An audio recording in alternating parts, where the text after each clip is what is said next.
another episode of Deep Thynkers Society, and I have Maddie back with us today. Welcome back, Maddie. We missed you the last few. Our guest here today is H. He has a few podcasts of his own, and I was blessed to be a guest on his Inner World Odyssey, and that was a great conversation. I'll be sure to link that in the show notes today. How are you doing today, H? Yeah, I'm good. How's everyone doing? I'm good. Yeah. I'm good. Tell us a little bit about yourself. Sure. So I'm H. I go by H the comedian when I do comedy, and I've been involved in a lot of industries throughout my life, just trying to learn about myself and the world. I'm an open-minded person. I like to get to know people and learn about how they think and how the world works. And yeah, I'm happy to be here on the podcast, and I enjoyed having you on my podcast. And I think it's a great platform to have conversations and get to know people. That's good. That's really good to hear. So the topic we have today is sexuality. And the reason I invited H in is because I learned a little bit about him when I interviewed him and when I watched his H cast comedy podcast, and he identifies as asexual. So I thought, well, how interesting that would be to have him on, because I don't know a lot about asexuality. And, from my perspective, I don't know a lot about the labels of sexuality because I don't believe in labels. I do know some of the basics. I know that there's bisexuality where people will be with more than one gender. I know that there is gay sexuality, which is, where they go with just the same gender. And then, lesbian, or, there's other terms that I actually really don't know the meanings to, because I just feel like labels are extremely limiting. When you put a label on somebody, you literally cut them off from, exploring or being any other way in life. And we should be more fluid, in my opinion. Why don't you share a little bit about how you realized you were asexual and maybe the definition of asexual? Yeah, for sure. So I think I realized early on when I was in high school, there was a lot of hype about sex and sexual activity discussion amongst my guy friends. And that's like a common topic when you're growing up. And I didn't find that I shared the same excitement about losing my virginity or engaging in the act of sex. And throughout my growing up, I had some opportunities to experience sexual activity and realized that it's not something that I'm excited about. Like, I have always been attracted to women in a certain way, kind of like liking how they look and feeling emotional and having some stimulation related to that. But in terms of being excited about intercourse or other sexual acts, I've never had that kind of excitement. So from seeing some examples come up later on into my 20s, I grew up in the 90s, so it's only been more recent that there's been representation in the media where I can point to and say, oh, that sounds like what I'm experiencing. And that's where I found out about the label of asexuality. I do have a question, and I hope this is okay if I bring this up. I do recall you mentioning that you also are autistic. Is that correct? Yeah. So are you comfortable talking about that? Yeah, for sure. So do you think, and I'm only asking because, again, this is something I'm learning about. Do you think that your asexuality has any connection to your autism? Yeah, I do think there could be a link, just because from connecting with different groups of people on the spectrum and uh, talking to doctors, they said there's been research that could suggest there's a link. And I was part of a study once where they were asking us, people with autism, that is, about our sexual interests. And I said, well, I don't have specifically sexual interests. Would I be a candidate for this study? And they said, yeah. And then I guess they found out that there's a correlation between the number of people who are autistic and also are asexual. Do you think, knowing what you know about yourself, because, prior to coming on today, when you and I were catching up, you mentioned that you're really working on yourself.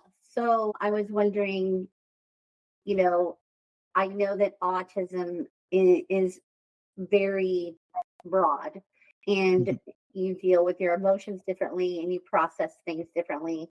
I feel like sexuality and what you're drawn to in people has a lot to do with your mental processing, as well as like in your head, as well as the way it matches your hormones. So I'm curious if you think that maybe that link that they talked about has anything to do with that connection of maybe it's because your focus in the way you process isn't necessarily, and so therefore other things seem more of an interest to you, and therefore could maybe have your passion, that the energy of passion that you have when you're sexually attracted to somebody, maybe that energy of that passion gets directed into other things as opposed to hormones. I feel like sex and sexuality in general, and the act of sex has a lot to do with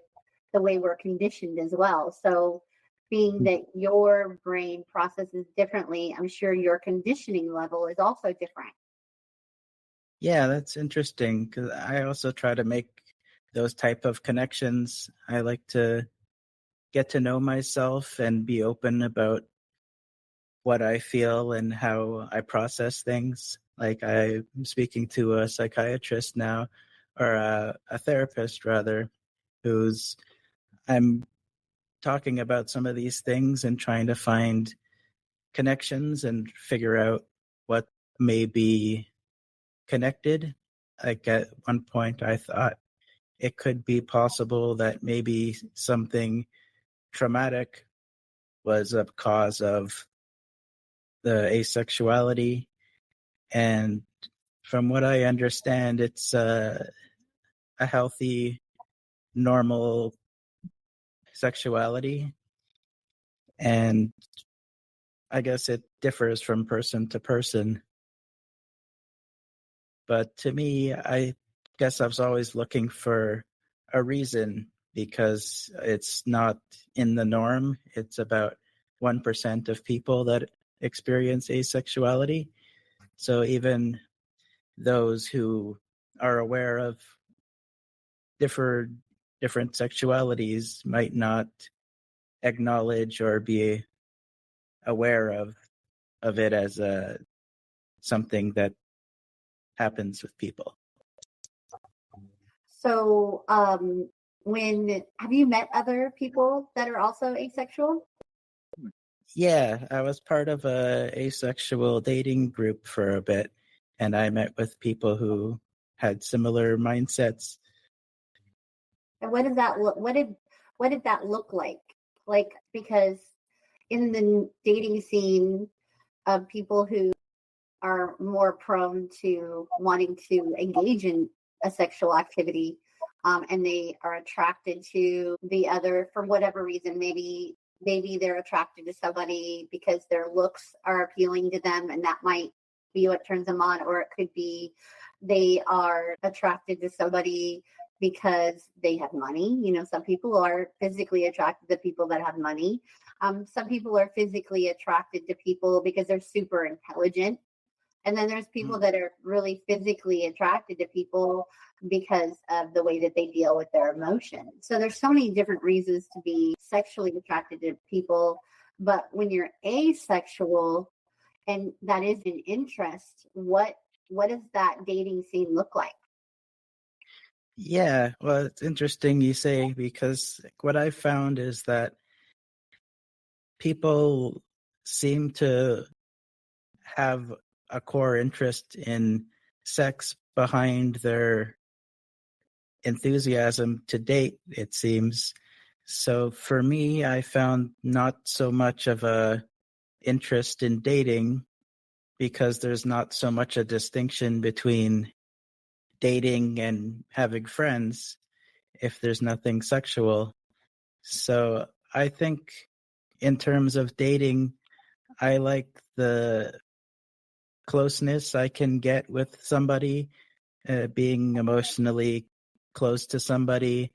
And I do have affinities for certain aesthetics. So I like how certain people look, but that's not at the core of what attracts me to someone. It's more just their vibe or their energy. And if someone has a vibe I find exciting or fun, then it's someone I like to be around.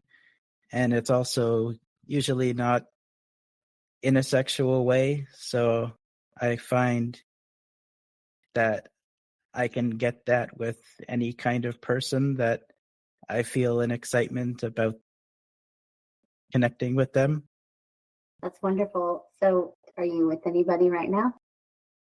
No, I'm not.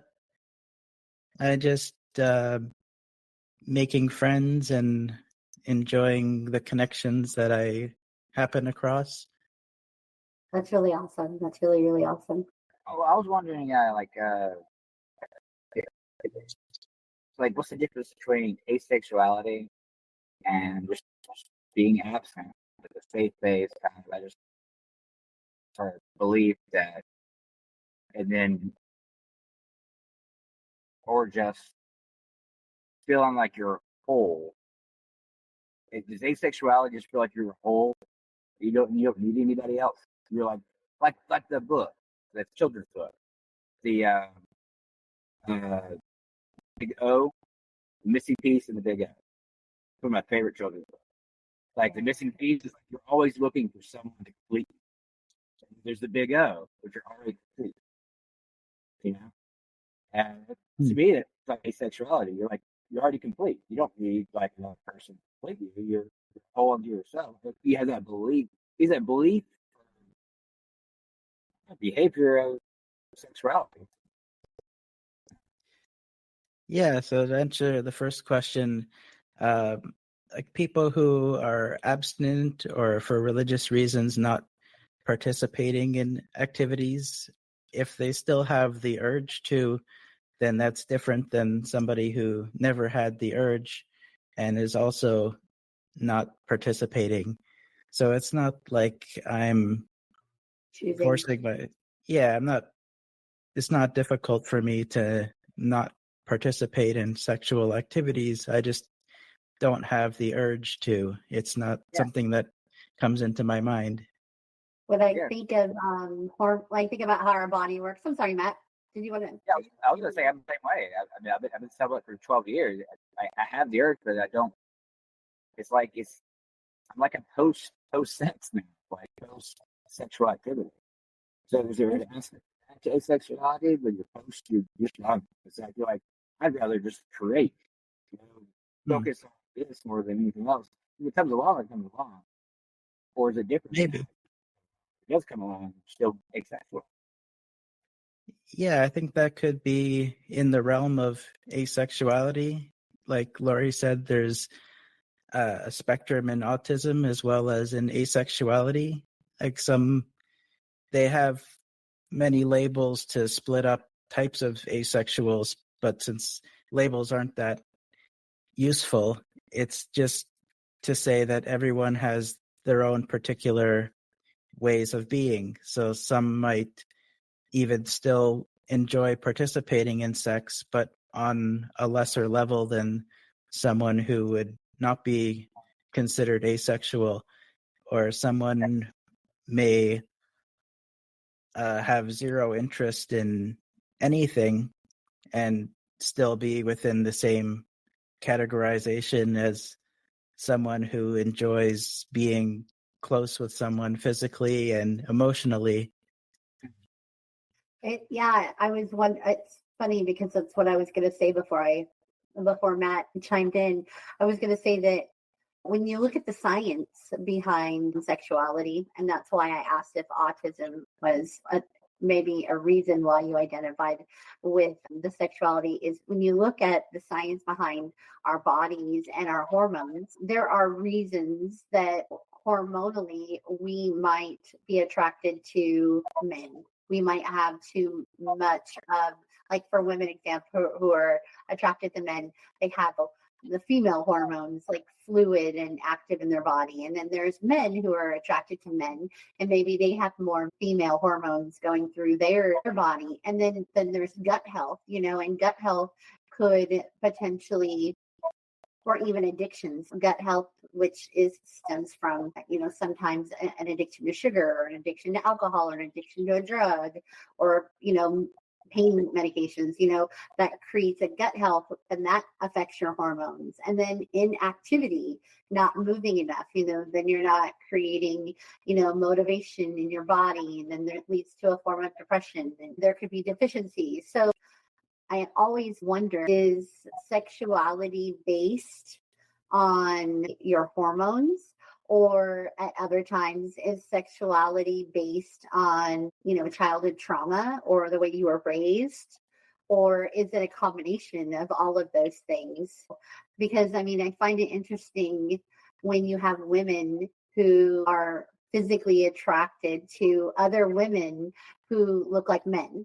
And then you have men who are physically attracted to other men that look like women.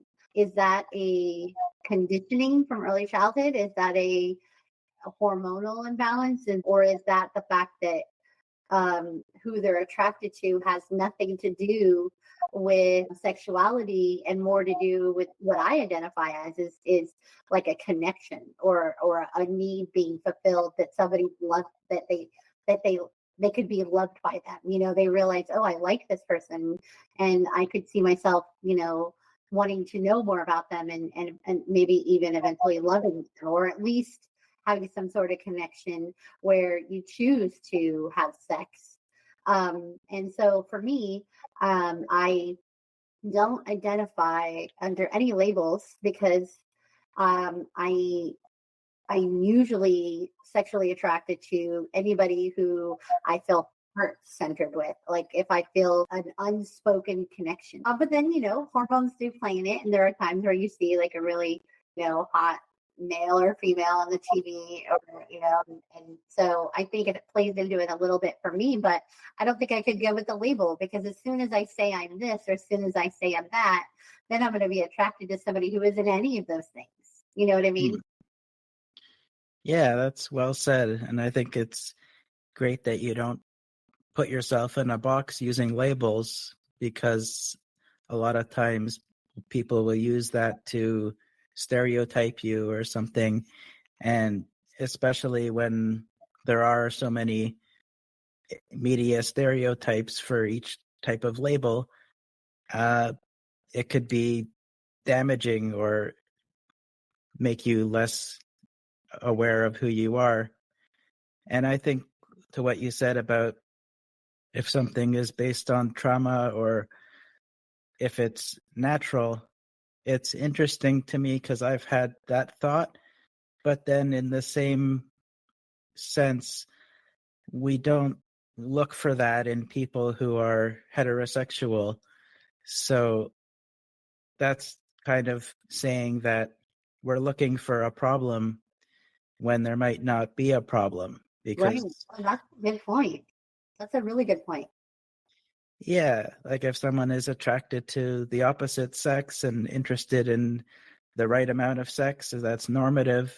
We don't go and say, oh, maybe some trauma caused them to be that way. It's only in divergent sexualities that we would consider it an issue. And even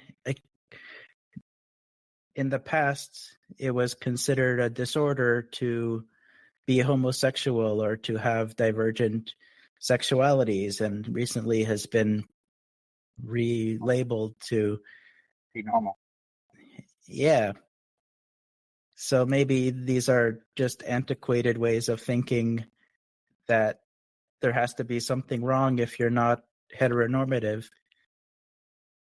Yeah, because really what created the term normal, and like Matt had just said, is religion. Religion kind of basically labeled normal being the masculine and the feminine, and that's how you co-create and bring life into the world. But when you look way back into history, at the Roman, there was a lot of sexuality, gay sexuality, interactivity, as well as sexual activity with children. That was not uncommon or normal, and then also with family members, like keeping the royal blood, and having sex with, members of your family. And if they happen to be young, and that they're at child rearing age, then, they will have sex with them too.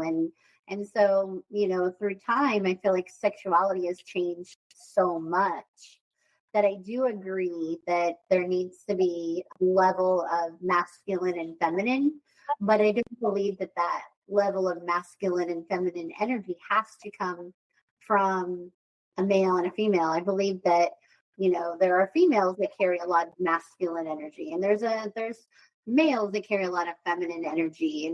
And not only that, I see myself as carrying a healthy balance of masculine and feminine energy. Like, I am not scared to, do hard work like a man, or be protective like a man. And I definitely feel comfortable being very nurturing like a woman, and cry like a woman. I'm definitely a girl. I mean, I cry. I just feel like there could be a balance in a human. And why can't we, instead of looking at it like you need a masculine partner and a feminine partner, why can't we be masculine and feminine balanced in our own self, and then be attracted to somebody who is masculine and feminine and balanced in their own self? And, having partnership that maybe there's sexuality involved, maybe there's sex involved, maybe there isn't. Maybe, the interest is a passion, but you enjoy each other's company so much that you want to live your life together. And that's kind of where I was wondering with you, H, is that, as being asexual, and you could do with or without sex, it doesn't really matter to you. What does it look like? What does a partner look like for you? And do you have the desire to have a life partner as opposed to being alone, or do you have the desire to just have bonds with other humans, and maybe multiple humans? Yeah, like I find I do like to foster relationships and grow with someone. So in that way, I think it would be valuable to have a partner, because you can grow together throughout your life, rather than if someone is an acquaintance or a friend, you might not be as close or be in touch as often. So in that way, I think it would be good to have someone to grow with. And I've had those types of relationships in the past that have felt fulfilling. For you, being asexual, what if, and this could have happened, but I'm just curious how you would deal with the scenario. But what if a human, male or female, was physically attracted to you? They enjoyed you. They really liked you in a sexual way, and in a everyday bonding kind of way. And they, and you enjoyed them too. And so therefore you created a natural bond, and they wanted to, be sexual with you. Is that something that you're choosing not to have in your life at all? Or is that something you'd be willing to assist them with, because that's something that they need to have to be fulfilled? Yeah, like I've had some relationships in the past where we've had sexual relations, and I felt it was something that brought us closer emotionally in some cases. And in the cases where I felt that it was just a sexual desire for them, I felt not so keen on it. And just for me, I think it's a bit awkward if I don't have the attraction. So I don't want to be in a position where I'm patronizing the other person if they're excited about something and I'm not. So in that sense, I think it wouldn't work out if they had those kinds of urges. And so it could be difficult. But if things are mutual, then like I'm always open to see what I'm comfortable with if I have a healthy relationship with them. I really like that you're open to the fact that maybe you'll meet somebody and maybe things would change. So that's really, I mean, in that way, you have that fluid energy as well. So I don't know if this is anything you could chime in on, H, but so when I look at sexuality or people that are physically, like, I watch women who are very sexual toward whomever, or men who are they get very easily aroused sexually, and then then there's some that they'll watch porn to help them engage when they for whatever reason because of sex.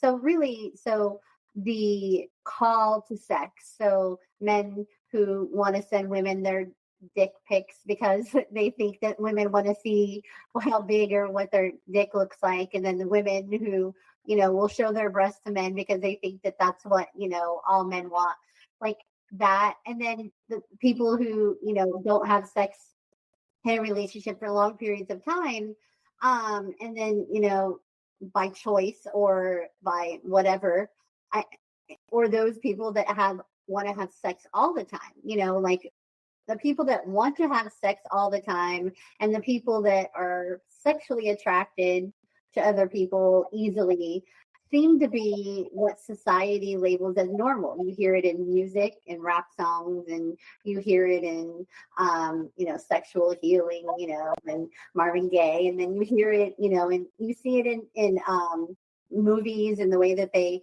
insinuate that, well, what do you mean you're not attracted to him? Is there something wrong with you? Or, or why haven't you guys had sex in a year? And so when I look at the fact that people think it's normal to be over sexual and to want sex to have all the time, and it's not normal to not want to have sex all the time or not have the drive for sex all the time, I find that kind of ass backwards, for a lack of a better word, because there are multiple reasons why people don't want to have sex all the time.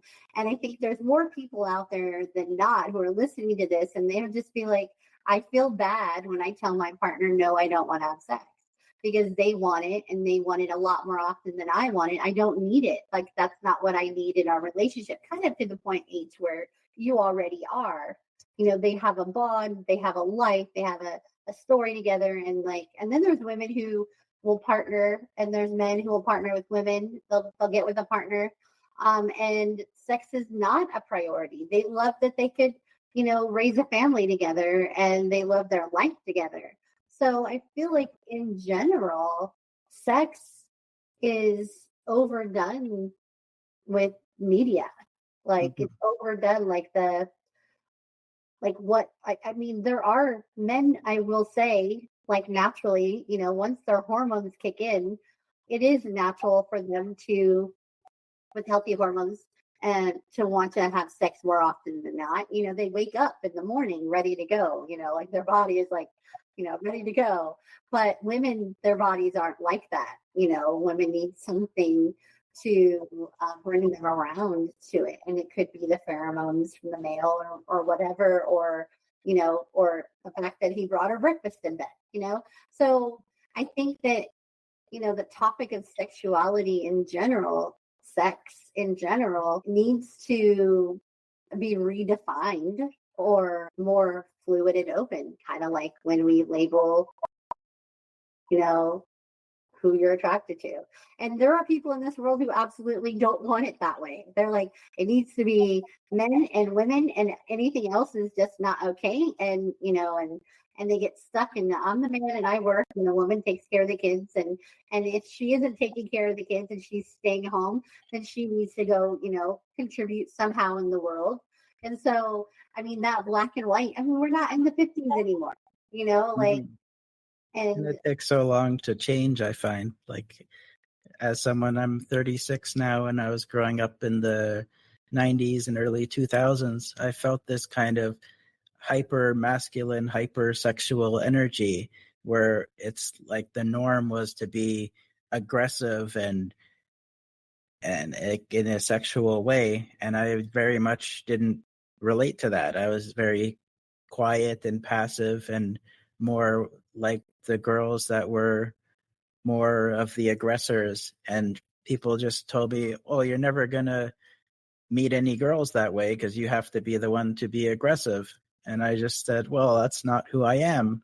I'll wait for them to be the ones to come to me. And then, like, many years later, things changed a bit. And now there are women who are comfortable being the ones to initiate and stuff. And I think that it allows a place for men who are more passive and like those types of women, and by society accepting different roles that aren't just the male hunter and female passive, we get to see more diversity, and like there's different types of relationships. I see now there's a lot more openness, and there's a lot more people identifying as polygamous or non-binary and having different types of relationships that aren't just strictly male, female, heterosexual relationships. And for myself, I see that as a possibility of some kind of alternative type of relationship that's not traditional, where I could fit in with someone as a friend or as a group of friends that are close. And with what you said about the media portraying these like hyper masculine and sexual roles, I think that like Hollywood and these groups of people that put out so much content from a limited amount of perspectives, it has to do with that. I think a lot of male directors in that space happen to be hypersexual and are projecting their own desires onto the world, which Yeah. is why for many years we've seen so much of these narratives play out on the big screen with primarily white male and female love interests and not so much representation in homosexual and biracial relations. And slowly we're seeing more of that, and people can relate to these new narratives and new stories that they see themselves represented in. Yeah, you're so right. It is slowly changing. My daughter is in junior high, and the kids are so much more accepting. Not all of them, because there's some that are still very religious, but for the most part, it's not unusual like when Matt and I were in the 70s. We knew my uncle Danny. He always had a friend. He always had a male friend. And I had no idea growing up, none, not until I was a young adult, that he was gay. Like, it never entered my mind. He just always had a best friend. He always had someone he lived with, he created a life with, and I had no clue that it was even a thing. And then even myself, I didn't know that I had feelings for other genders. I had no idea. Somebody even had mentioned it to me. We were in a car. I was with a coworker, and then I was with a really close friend. And my close friend was like, "Oh, who knows, Lori? Maybe you're gay." And I'm like, "No, no." And I got so defensive. And then my coworker, who kind of knew me, got defensive for me too. And she's like, "No way." And then I had met somebody that was a female that I was like seriously physically attracted to, but like a little bit more than that. And I realized, oh, I guess maybe I am. And then I realized I don't like labels because I was still attracted to men. But I wasn't attracted to just any men. I had a partnership who I adopted my daughter with. And she was more masculine, but she was dressed feminine. She looked like a woman, but she had a lot of masculine energy. And she, like you were saying, she was the dominant one in the sense that she wasn't scared to ask, because she wasn't scared to be the aggressor in the relationship. And I was drawn to that because I was usually the one that was the aggressor in relationships. And so I think that was what was initially appealing to me. And then sexually though, she had male energy. Like she was like a man. And I felt like I was having sex with a man in the sense that men come across, and not all men, because this is stereotyping, but in my experience, men who are hypersexual who come across, like you were also saying, aggressive and dominant. And in my vibe, that was selfish because I wasn't feeling included in the union at that point. And I had never felt that way prior to us engaging in sexual activity. We had a great partnership and we got along well and everything was balanced. But when it came down to sexuality, she made me feel absent in the scenario. And so I was like, well, then that made me realize that I can't have a label because she was quite easily played the male role, and she's a female and I'm attracted to her. So that's really when I started to realize that gender had nothing to do with what I was attracted to. It was like a mutual attraction. It was something that drew me to them. Energy. Yeah. Yeah, it's interesting you say like a female or a male energy, because we still have those labels in terms of gender and to genderify certain behaviors, which may be lost in the future as well as we discover the diversity. Like, I think a lot of people have trouble understanding non-binary as a gender because they see things as either one or the other. And by my understanding, I try to explain it from my perspective, which is like I have experienced growing plants and growing weed plants. And as anyone who's grown weed plants knows, sometimes you get a female plant that has seeds in it. And that's a both gender plant. So in nature, we see these differences. There's not just a male and a female. There are weed plants that have seeds, so that the seeds are the genitalia. And so that's like a hermaphrodite gendered plant in nature. And so I see how there could be people who are both genders or neither gender in the same way. It just seems like whenever there's something that is binary, we always end up finding that there's something else in between. That's why there's really no room for labels.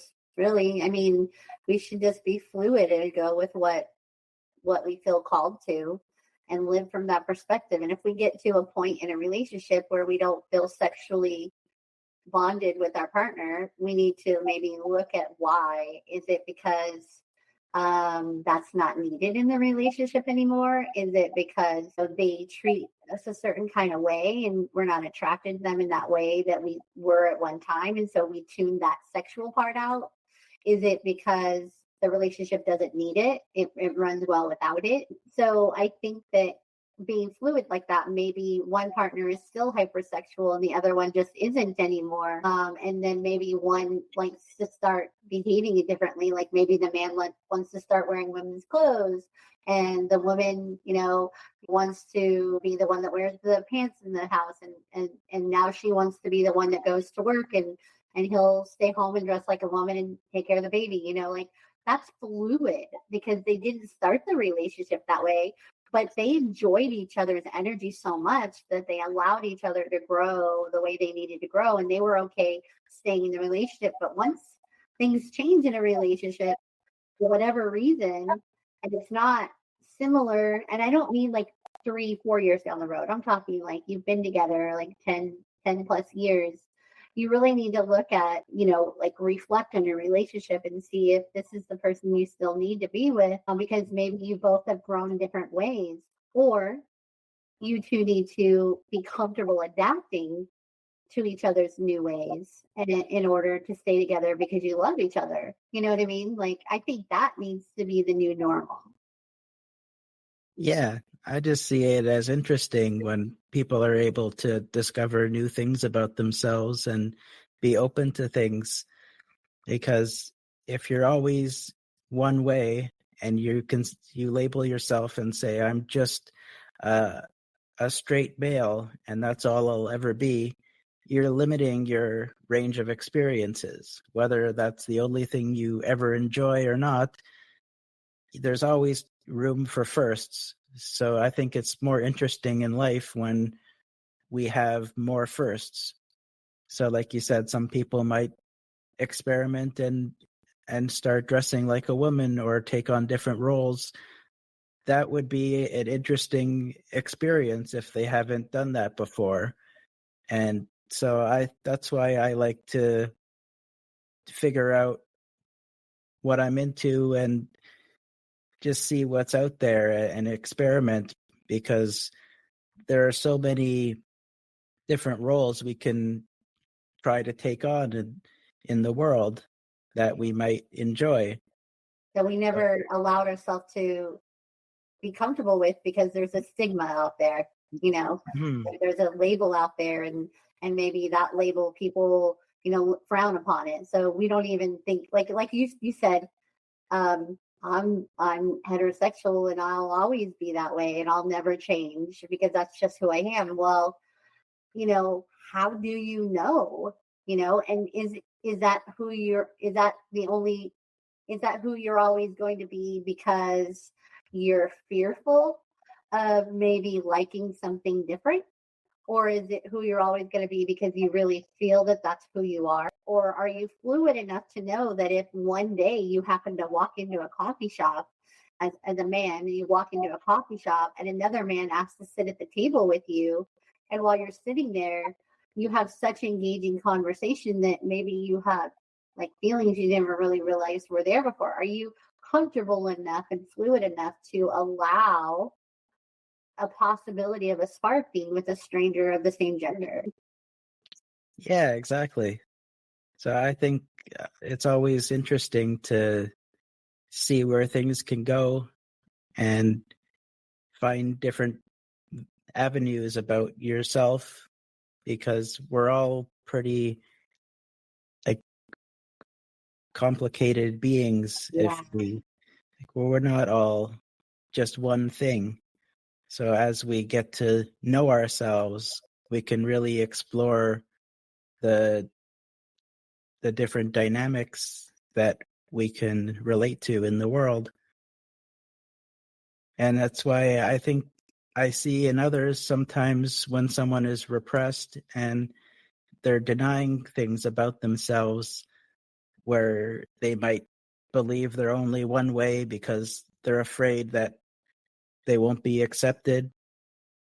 And I feel bad if someone could have had a very fun or interesting, fulfilling experience that they denied themselves because they shamed themselves or felt shamed by others. And I think we should create an environment that's accepting so we can have those fulfilling experiences and find out more about ourselves. and where we're safe enough to change if we want to change. Well, I had a couple things that was going through my head. I think one of the main things I wanted to address is like asexuality. Is it like a new thing, or is it always been there? And is there a connection between like more asexuality people we're getting closer to AI? Is there a connection between AI and non-binary and asexuality? Hmm. Could there be something connected? Yeah, I think there have always been some cases of asexuality. Like I said, I've researched that there's only about 1% of people that identify, and it could be something related to what's happening in the world. Like I feel like with populations growing, it could be some kind of a natural thing where if there's too many people procreating, maybe some people start to be so like in terms of myself, I feel like I could be helping the world by not having more kids if there's too many kids out there.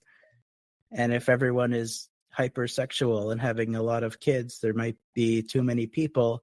And this could be like a way that naturally more people end up non-procreative for the sake of the population. Interesting. I never looked at it from that perspective before. I think the merrier, though. No, just kidding. When you look at it from a spiritual perspective, when you look at it from a spiritual perspective, I don't think we really have control over other people's karma. And so I believe that a lot of us are on that karmic loop in this lifetime. And this is way off topic, but, sometimes we have all those children because we need to like wrap up the karma with those souls from past lives and whatnot. So, and again, they're not really past lives, and that's a whole nother topic in another show too. But I think that, everything is happening exactly as it's supposed to happen. And if you choose not to have sex because you don't feel like we need more children in the world, more power to you. But then you have those people whose bodies just want it, and then they don't have anybody to have it with. And then you have to start looking at something totally different.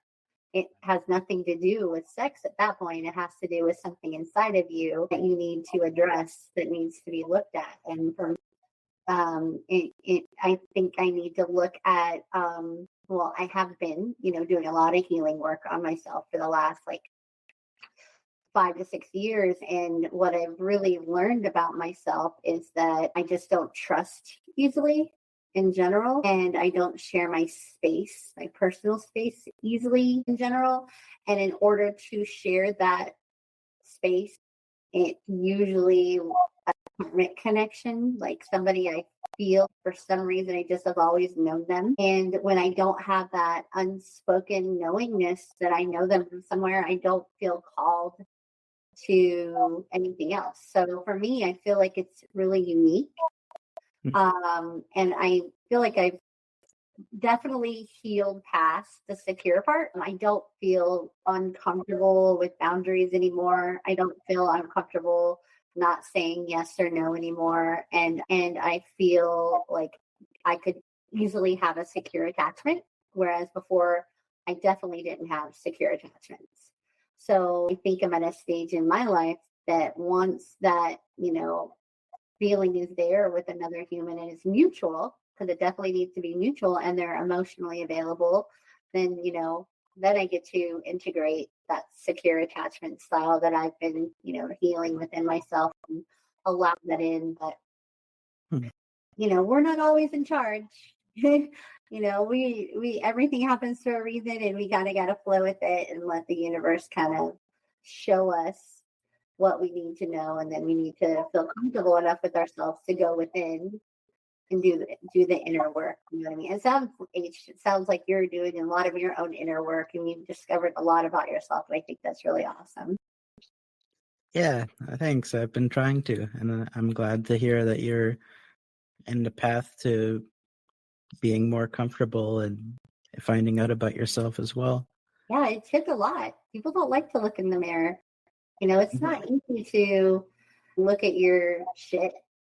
Nobody wants to look in the toilet at the shit they just had. We don't want to look at that. That's gross. And that's how we feel about ourselves a lot. We feel gross for some reason, and we don't really understand why, and we don't want to look at it.